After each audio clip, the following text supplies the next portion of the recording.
Bonjour, je suis content de te retrouver pour cette nouvelle vidéo.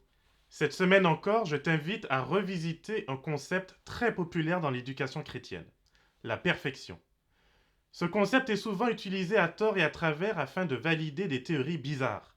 Le plus souvent, la perfection est agitée par des personnes qui manquent de sensations spirituelles. Elles recherchent une validation de leur salut par la privation et la souffrance.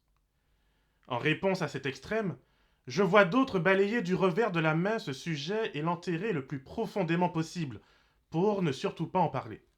Si comme moi ces deux positions extrêmes te laissent un peu frustré, alors je t'invite à écouter cette vidéo dans laquelle je parlerai de ma compréhension de la perfection à la lumière de la Bible.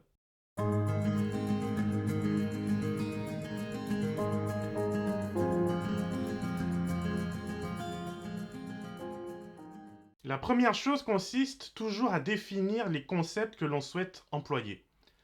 Pour ce faire, il est intéressant de partir de la définition actuelle et de remonter le plus possible pour mieux comprendre comment l'un ou les sens évoluent dans le temps.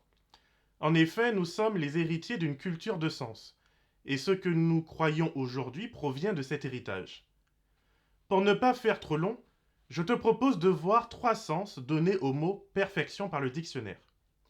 Le premier sens, qualité, état de ce qui est parfait, sans défaut. Je pense qu'il s'agit là d'un sens communément admis. Voici le deuxième sens. Qualité, état de ce qui a atteint sa plénitude, de ce qui a été poursuivi jusqu'à son terme, de ce qui est parvenu à son achèvement. Déjà, il y a là une nuance. Voyons la troisième définition. Qualité, état de ce qui réalise pleinement les propriétés attendues, ce qui répond à une norme idéale. Voilà encore une autre nuance tout à fait intéressante. À la fin de cette réflexion, tu auras le choix de juger cette vidéo selon trois critères de perfection. Premièrement, est-ce qu'elle est sans défaut, c'est-à-dire sans erreur, sans bégaiement, sans reprise, etc. Est-ce qu'elle est une vidéo achevée? Bon, là je t'épargne quelques minutes de matière grise, si tu la regardes, c'est quand même qu'elle est plutôt pas mal. Enfin, est-ce qu'elle répond à une norme idéale? Est-ce qu'elle correspond aux propriétés attendues? Sur ce dernier critère, nous pouvons complexifier les choses en se demandant si les critères que l'on retiendra relèvent de la filmographie, par exemple le cadrage, le son, les lumières, le format, ou alors du contenu. Ai-je été suffisamment biblique? Aurais-je dû faire intervenir des auteurs non bibliques? Suis-je long ou pas assez? En ce qui me concerne, n'étant pas un professionnel du cinéma, je serai plus sévère avec mes vidéos sur des critères de fond que de forme. Par contre, si je paye pour aller voir un film au cinéma, mes critères ne seront pas exactement les mêmes. La perfection est donc un concept délicat, qui relève non seulement d'un critère objectif, mais également d'un critère subjectif. La perfection est souvent associée au bien et à ce qui est désirable. Si je vais chez un coiffeur, je souhaite une coupe parfaite. Si je dois subir une opération, je ne dirai pas ah, qu'importe que mon chirurgien soit parfait. L'important, c'est qu'il essaye. La perfection est donc associée au bien. Mais le bien lui-même peut être compris soit comme bien-être, c'est-à-dire le fait d'avoir une bonne vie confortable, de ne manquer de rien, de vivre heureux, au risque de passer du christianisme à l'hédonisme. Ou alors, le bien peut être compris comme un objectif noble à atteindre. Par exemple, un diplôme qui nécessite qu'on sacrifie une partie de son confort de vie pour réussir un examen. Un autre exemple est de sacrifier son bien-être pour perdre du poids. Le bien-être humain est sacrifié au profit d'un objectif ultérieur. Le risque ici est de passer du christianisme à l'ascétisme. Nous avons donc un concept délicat à définir, la perfection, qui est compris comme étant un bien, un autre concept délicat à définir. Je simplifie au maximum en disant que la recherche de la perfection, aussi appelée perfectionnisme, est généralement comprise comme la recherche du plus grand bien commun. Mais ce bien commun peut être compris soit comme ce qui est bien pour notre épanouissement personnel, soit comme ce qui est bien pour une cause ultérieure. Par exemple, partager un gâteau équitablement permet d'assurer la paix d'un foyer ou d'une famille sur le long terme. La Bible nous invite à rechercher ce qui est bien. Dans Michée 6 et au verset 8, nous trouvons On t'a fait connaître ô homme ce qui est bien, et ce que l'Éternel demande de toi. C'est que tu pratiques la justice, que tu aimes la miséricorde, et que tu marches humblement avec ton Dieu. La Bible nous invite également à être parfaits. Dans Matthieu 5 et au verset 48, Jésus nous invite à être parfaits, comme notre Père céleste est parfait. À la suite de ces deux versets, nous pouvons donc affirmer que Dieu nous demande de pratiquer le bien d'une part et d'être parfait d'autre part. Il est donc important de comprendre comment nous pouvons rendre à Dieu ce qui lui est dû. Mais ma compréhension est troublée puisqu'ailleurs, dans la Bible, je lis des choses comme tous sont égarés, tous sont pervertis, il n'en est aucun qui fasse le bien, pas même un seul. Psaume 14, verset 3. Si nous disons que nous n'avons pas de péché, nous nous séduisons nous-mêmes et la vérité n'est point en nous. 1 Jean 1, verset 8. Il n'y a point de juste, pas même un seul. Romains 3, verset 10. D'ailleurs, ce passage reprend un autre passage de la Bible qui se trouve dans l'Ecclésiaste. Et Ecclésiaste ne se contente pas seulement de reconnaître qu'il n'existe pas de personne parfaite sur terre, mais nous encourage même à ne pas rechercher la perfection. Ne sois pas juste à l'excès et ne te montre pas trop sage. Pourquoi te détruirais-tu? Il est bon de se rappeler que la Bible est une collection d'ouvrages rédigés sur une période de 1600 ans au moins. Les auteurs comme nous utilisent des termes similaires, mais qui sont à définir. D'après toi, laquelle des définitions que nous avons vues plus tôt colle le plus à la définition de la perfection employée par les auteurs de la Bible? Pour le découvrir, il est important de comprendre comment la Bible emploie les concepts de perfection, de justice et de pureté. Rien de mieux pour commencer que d'aller dans le chapitre 22 du livre des Nombres. Il s'agit de l'histoire de Balaam, ce prophète qui est appelé par Balak, le roi de Moab. Balaam est embauché afin de maudire le peuple d'Israël. Et là, surprise, Balaam, qui a reçu l'ordre de ne dire que ce que Dieu lui inspirerait, se met à bénir le peuple et à déclarer sans défaut: parfait. Je suis estomaqué.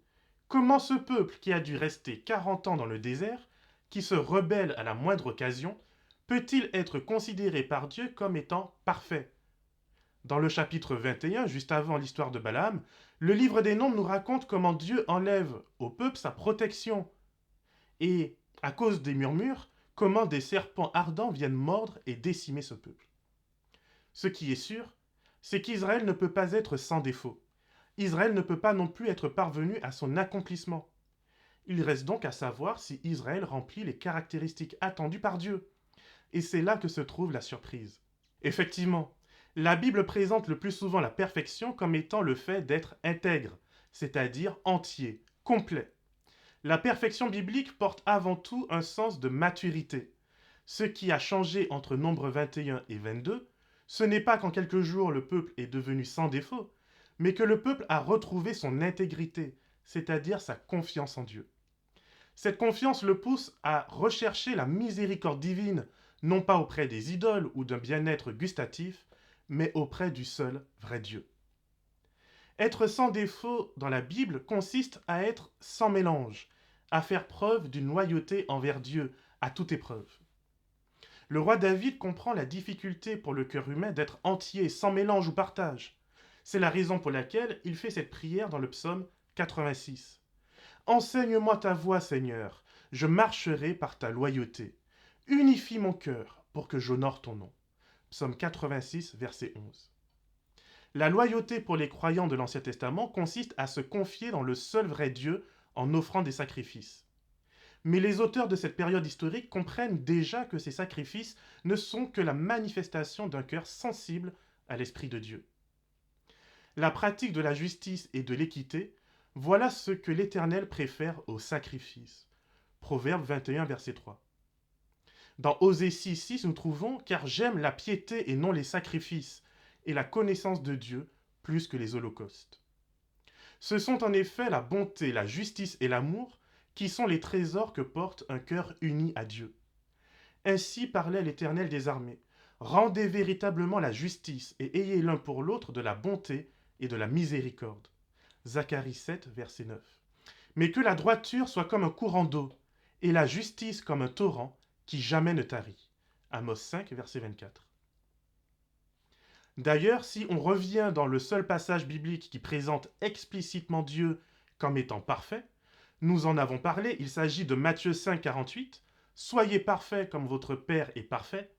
Ce passage est la conclusion d'une invitation de Jésus à ne pas rendre le mal pour le mal, mais à aimer les autres, y compris celles et ceux qui ne sont pas aimables. Il est important de savoir que la perfection qui met l'accent sur l'absence de défauts ou d'erreurs chez une personne relève davantage de la philosophie grecque que de la Bible. Les Grecs sont omnibulés par le pouvoir, par la force, par la beauté. Ils présentent la perfection comme l'état de quelqu'un à qui on ne peut rien ajouter, qui se suffit à lui-même. La véritable perfection grecque conduit à l'isolement, non seulement parce que je n'ai plus besoin des autres, mais parce qu'ils risquent de me salir par leur imperfection. La Bible, au contraire, présente un Dieu tout autre, qui exprime son amour et son souhait de vivre avec nous pour toujours. Il a besoin de nous. Dieu est sans défaut parce que le mal et le mensonge ne résident pas en lui. Si le Dieu de la Bible s'appliquait la définition grecque de la perfection, alors la chute de l'humanité ferait tache sur son CV. Un Dieu qui ne peut pas échouer aurait réussi à convaincre Adam et Ève à ne pas pécher par sa création et par sa relation avec eux. Le Dieu de la Bible est parfait parce qu'il reste bon en toute situation. Il fait pleuvoir sur les bons comme sur les mauvais, et il donne ses bénédictions même à ses ennemis. Jésus à Golgotha trouve la force d'intercéder pour le pardon de ses meurtriers. Jusqu'à la fin, il reste sans partage, sans mélange. Il reste intègre. Jésus est donc pur. La pureté est expliquée par la parabole que représentent les lois de l'Ancien Testament, pour nous faire comprendre d'une part l'importance d'être sans mélange avec le mal, mais aussi d'autre part l'impossibilité humaine d'y parvenir sans Dieu. La pureté et la perfection sont des notions bibliques qui nous parlent de qui Dieu est et de ce qu'il veut pour nous en tant que croyants. Je choque souvent mes auditeurs quand j'affirme être parfait aujourd'hui. Pourtant, je ne crois ni être sans défaut, ni être sans mélange. Mais je crois que tant que je vis en confiance et en loyauté avec Dieu, ma vie réalise pleinement les propriétés attendues par Dieu, celles d'un pécheur qui lui fait confiance pour son salut. Au chapitre 3 de son livre Vers Jésus, Ellen White écrit que l'Écriture n'enseigne nulle part que le pécheur doive se repentir avant de répondre à cette invitation du Sauveur. Venez à moi, vous tous qui êtes fatigués et chargés, et je vous donnerai du repos. Matthieu 11, verset 28. C'est une puissance, dit-elle, émanant de Jésus, qui nous donne la véritable repentance. Cette citation ne dit pas que la repentance n'est pas nécessaire, mais elle me dit qu'aujourd'hui, je peux trouver du repos dans une vie de perfection avec Dieu, si et seulement si j'accepte, comme le peuple d'Israël en Nombre 22, de le reconnaître comme mon Sauveur et Seigneur. Que le Seigneur te garde et te bénisse, et qu'il fasse de toi une source de bénédiction pour l'éternité.